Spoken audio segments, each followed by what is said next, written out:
안녕하세요. 치과 의사 이한나입니다. 의사가 환자를 치료할 때의 핵심은 질병에 대한 정확한 진단과 치료 계획, 과학적으로 증명할 수 있는 치료 기법과 능숙한 솜씨, 환자의 아픔에 대한 깊은 공감이라고 생각합니다.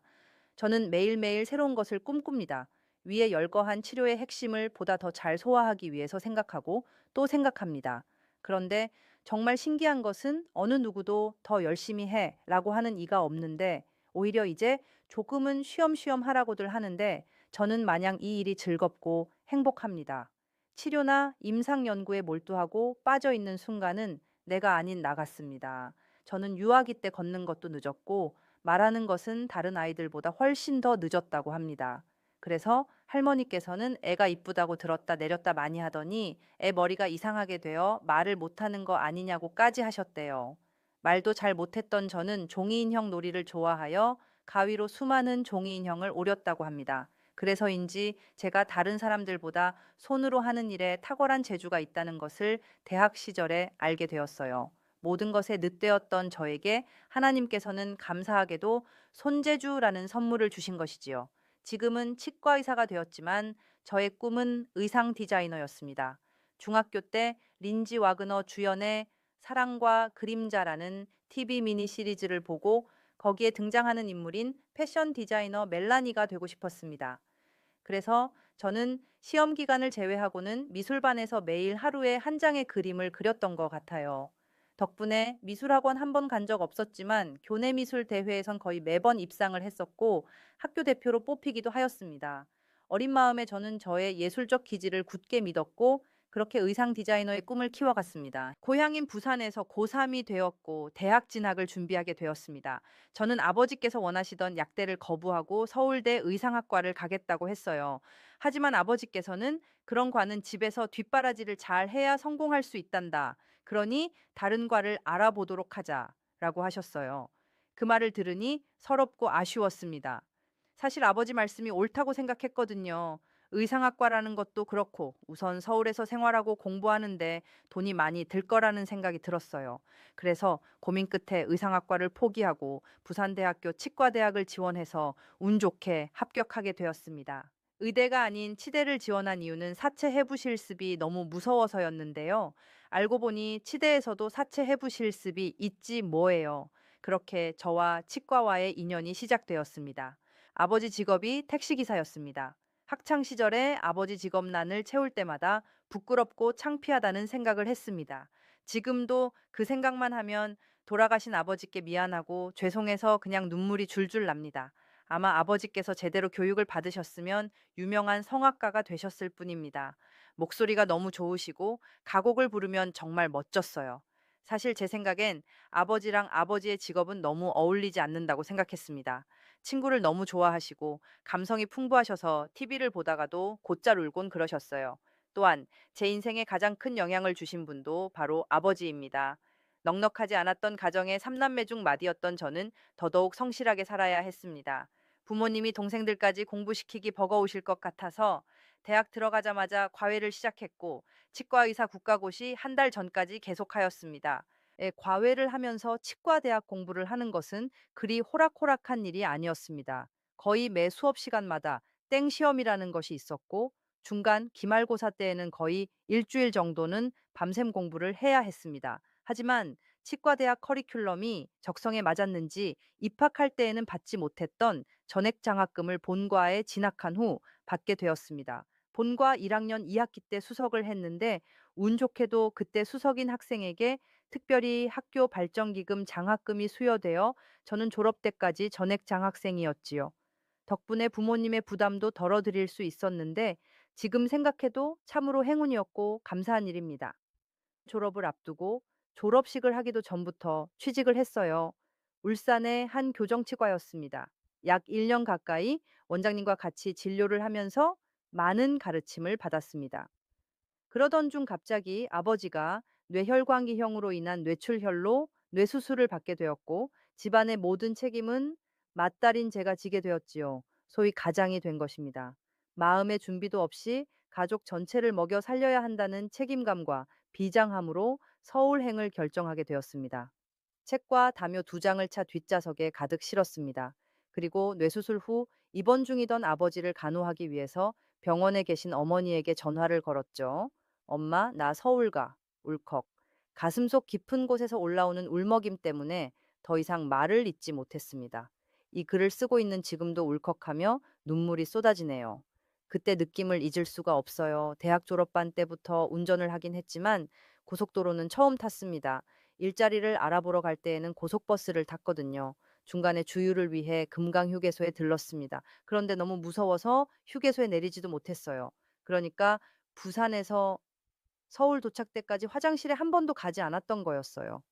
너무 긴장했고 아무것도 먹지 않아서였던 것 같습니다. 1995년 1월 서울에 올라와 처음으로 일한 곳은 잠실 송파동 골목 치과였습니다.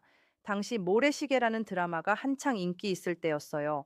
하지만 저는 모래시계 본방을 한 번도 사수해 본 적이 없었습니다. 왜냐고요? 집이 없었으니까요. 치과 원장실 한 켠에서 먹고 자고 했습니다. 그 해 겨울에는 눈이 정말 많이 왔어요. 부산 시골에서 올라와서 눈 구경을 하면 당연 좋아야 하는데 저는 마냥 슬프고 우울했어요. 창가에 앉아서 제법 굵게 내리는 한방눈을 보고 있으면 내 인생이 어디로 흐를지에 대한 두려움으로 가득했습니다. 그래서 석촌호수에 풍덩하고 싶은 적도 있었어요. 석촌호수에 가면 한 번만 더 생각하세요 라는 팻말이 있습니다. 아마 저 말고도 그런 생각을 한 이들이 그곳을 많이 찾았나 봐요. 그리고 1년 후 신월동에 조그만 제 병원을 열었습니다. 그리고 1년 반 정도 후에 다시 여의도로 치과를 옮겼어요. 돈도 없으면서 어려운 IMF 시절에 치과를 옮겼어요. 손해를 많이 보면서 이유는 한 가지였습니다. 제가 하고 싶은 진료를 하기 위해서였습니다. 새로운 패러다임의 치료 방법을 적용해 보고 싶었습니다. 같이 일하던 치과 위생사가 찾아와서 귀띔을 해주었어요. 원장님, 여의도에 가면 원장님께서 하고 싶은 새로운 치료를 하실 수 있을 거예요. 라고요. 아무리 그래도 그 위생사의 말 한마디만 믿고 치과를 옮기는 결정을 한다는 것은 너무나 무모한 짓이었는지도 모릅니다. 어디서 그런 용기가 생겼는지 손해를 무릅쓰고 병원 이전을 강행했습니다. 그런데 영등포구 치과의사회에 등록하러 가서 총무님께 들은 말에 너무나 상처를 받았지요. 메뚜기 치과의사요? 저는 그게 무슨 뜻인지 몰라서 네? 하고 되물었습니다. 메뚜기 치과의사란 자기가 치료한 환자를 책임지기 싫어서 여기저기 옮겨 다니며 일하는 치과의사를 말하는 것이라네요. 억울한 마음에 전 메뚜기 아닙니다. 다만 저를 알아주는 곳을 찾고 있는 중입니다. 라고 마음속으로 말했어요. 결국 저는 지금 강남의 하루의 치과에 정착했습니다. 그리고 요즘은 검색창에 치과 의사 이한나 이렇게만 치면 제가 어디서 일하는지 알 수가 있으니 이제는 제가 도망가기 위해서 이사한다는 말은 더 이상 안 나오겠지요? 제가 우연히 선택해서 지금 치과 의사가 된 것이 저의 첫 번째 인생의 기회였다면 두 번째의 기회는 좋은 선생님을 만난 것입니다. 1998년부터 임플란트 공부를 시작하게 되었는데 연수회를 통해서 임플란트를 배우고 임상에 적용하게 되면서 좀 더 깊이 있는 공부가 필요하다는 생각이 들었습니다. 당시 저는 20여 명의 연수회 의사 중에서 유일한 여자 치과 의사로서 열심히 임상 실적을 쌓은 덕분에 여러 치과 대학 교수님들에게 좋은 평가를 받았던 터라 그 교수님들께 배움을 부탁드릴 기회도 있었습니다. 하지만 저는 모임플란트 강연에서 우연하게 알게 된 최용창 교수님께 배우고 싶었습니다. 당시에는 임플란트를 심어서 당일에 보철을 한다는 것은 상상도 못하는 일이었는데 교수님의 강의 아이템은 그와 관련된 것이었고 저는 눈이 번쩍 띄었습니다. 그래서 수소문 끝에 교수님께서 가톨릭 대학교에 계신 것을 알게 되었고 우연인지 필연인지 그해 가톨릭 대학교에서 임상치 과대학 임플란트 학과가 처음으로 생기면서 20대 1의 경쟁을 뚫고 입학하게 되었고 드디어 제가 간절히 원하던 최 교수님께 지도를 받게 되었습니다. 지금 제 임상의 상당히 많은 부분은 그 시절에 밤을 새가며 공부하던 것들이 기초가 되었습니다. 강의 전에 밤새 관련 책을 읽고 강의를 들으러 갔습니다. 미리 예습을 해야 내가 뭘 알고 뭘 모르는지 알 수 있었고, 모르는 부분에 대해 질문을 하여 명쾌한 해답을 얻었을 때 저는 너무 행복했습니다. 어릴 적부터 예쁜 것에 대한 관심이 많았고 특히 예쁜 사람을 보면 그 사람이 왜 예쁜지 생각을 많이 했습니다. 지하철이나 버스를 탔을 때 예쁜 사람을 보면서 그런 생각에 잠긴 적이 많습니다. 제가 치과 대학에서 교육받은 내용의 대부분, 그리고 실제 임상에서 적용되고 있는 대부분의 치료법들은 질병을 해결하고 원래의 형태로 회복하는 수준의 치료였습니다. 그런데 실제 환자들의 치아를 위해 기공소에서 만들어 오는 치아의 형태는 저에게 만족스럽지 않았습니다. 그래서 2002년 논현동 병원을 연 그 해부터 제가 치아 모양을 직접 왁스로 작업을 한 후 그 모양을 복제해서 치아 모양을 만들어 달라고 주문을 했습니다. 실제 대부분의 경우. 그런 과정을 거치는 경우는 거의 없거든요. 하지만 저는 치아 모양이 특히 중요한 앞니 눈에 보이는 위아래 총 20개의 치아 치료를 할 때에는 왁스 작업을 꼭 했습니다. 수없이 많은 석고모형의 왁스를 올렸지요. 왁스를 올리고 또 올리다 보니 어느 순간 치아의 형에 대한 눈을 뜨기 시작했습니다. 개개인마다 타고나는 얼굴 모양이 다르듯 치아의 모양도 그러한데 보다 더 아름다운 치아 모양의 기준을 알게 된 것이지요. 치아도 비율적으로 황금 비율, 즉 다빈치 비율에 가깝게 디자인되어야 보기에 좋았습니다. 그래서 제가 하는 치아 디자인의 이름을 다빈치라고 명명했고 다빈치 치아 성형 아틀라스 책을 출간하게 되었습니다. 이렇게 수없이 많은 앞니 치료를 손수하다 보니 환자가 보다 더 만족할 수 있는 심미 치료에 심혈을 기울이게 되었고 점점 더 얼굴과 조화를 이루는 치아 디자인에 대한 생각을 정리할 수 있게 되었습니다. 그리고 치료 후 시술 사진들을 분석하다 보면 아쉬운 부분들을 발견하게 되고 이를 극복하기 위해 연구하고 또 연구했습니다. 그런 일들의 반복이 보다 더 많은 앞니 치료에 대한 경험으로 쌓이게 되었고 이제는 환자가 이야기하기 전에 전체적인 치료 방향이 쭉 떠오르게 되었습니다. 그리고 거기에 날개를 달아준 것이 2007년부터 도입된 세렉인데요. 세렉이라는 장비만 있다고 좋은 치료를 할 수 있는 것은 아니지만 운 좋게도 저는 이미 세렉이라는 장비를 활용할 준비가 충분히 되어 있었던 거죠. 2002년부터 왁스 작업으로 치아 디자인에 대한 개념이 확립되어 있었고 더욱이 2005년 이후로는 치아를 직접 만드는 기공일도 할 수 있었기 때문입니다. 세렉이라는 장비를 200% 활용하려면 치과 의사와 치기공사가 한 몸이 되어야 하는데 이미 저는 한 몸이 되어 있었던 셈이지요. 돌이켜 생각해 보니 저는 미래에 대해서 알지 못한 채 미래를 위해 준비를 한 꼴이었습니다. 그러니 이 모든 것은 하나님께서 저에게 준비해 주신 길이었던 것 같습니다. 2007년 말부터 도입된 세렉이라는 장비는 단순히 하루 만에 치료를 완성할 수 있다는 장점 이외에 다른 선물을 저에게 주었습니다. 세렉이라는 장비를 구입하고 회사에서 가르쳐주는 매뉴얼대로 치료를 시작했지만 생각과는 달리 그리 간단하거나 또는 편리한 상태는 아니었습니다.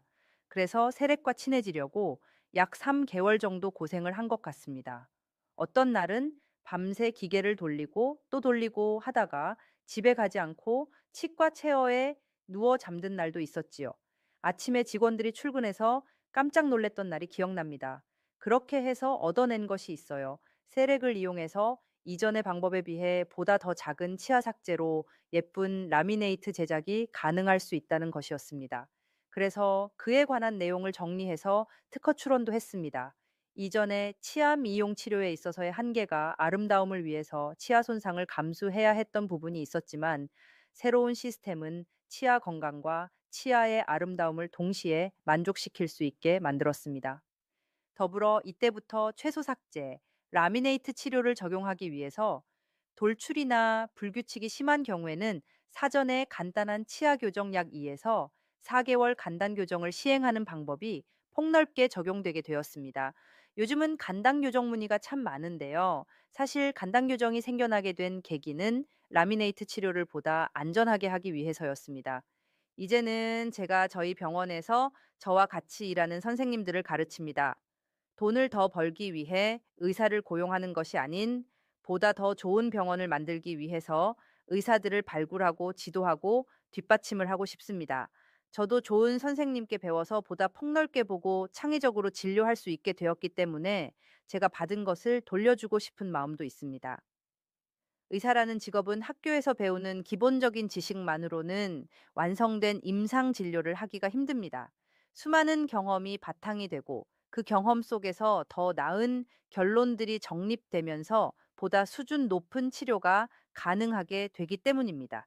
저는 저희 의사들에게 얄팍한 테크닉만을 가르치고 싶지 않습니다.